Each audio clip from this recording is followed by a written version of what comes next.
ট্রেনে ঢাকা থেকে মাত্র ৩ ঘণ্টায় খুলনা ও বেনাপোল এবং মাত্র সোয়া ২ ঘণ্টায় যশোর পৌঁছানো যাবে। প্রিয় দর্শক, আজকের ভিডিওতে সে বিষয়ে আপনাদেরকে বিস্তারিত জানাবো। আগামী জুলাইয়ে ভাঙা থেকে যশোর পর্যন্ত নবনির্মিত রেল লাইনে সরাসরি ট্রেন চলাচল শুরু হবে। গত বছরের নভেম্বর থেকে পদ্মা রেল সংযোগ প্রকল্পের প্রথমাংশে পদ্মা সেতু হয়ে ঢাকা থেকে ফরিদপুরের ভাঙা পর্যন্ত ট্রেন চলাচল করছে। ভাঙা থেকে যশোর পর্যন্ত রুটের দূরত্ব ৩৬৭ কিলোমিটার থেকে কমবে ১৯৫ কিলোমিটার। নতুন দূরত্ব দাঁড়াবে মাত্র ১৭২ কিলোমিটারে।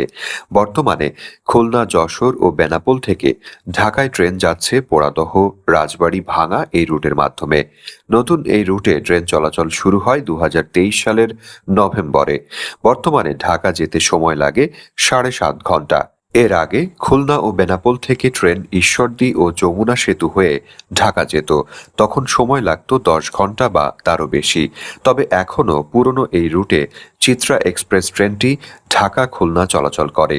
তবে যশোর ও খুলনাবাসীর জন্য সুখবর হলো আগামী জুলাই থেকে ঢাকাগামী ট্রেন নতুন রুটে চলাচল করবে।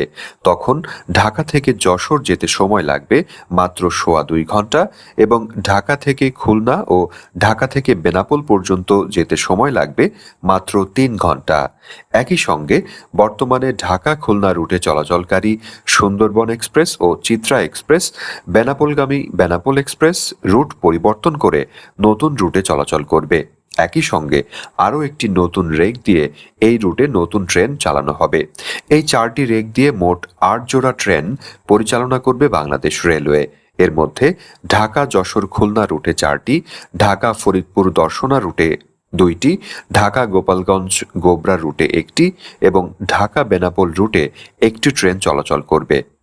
বাংলাদেশ রেলওয়ে সদর দপ্তরে পাঠানো এক বিজ্ঞপ্তি থেকে এই তথ্য জানা গেছে।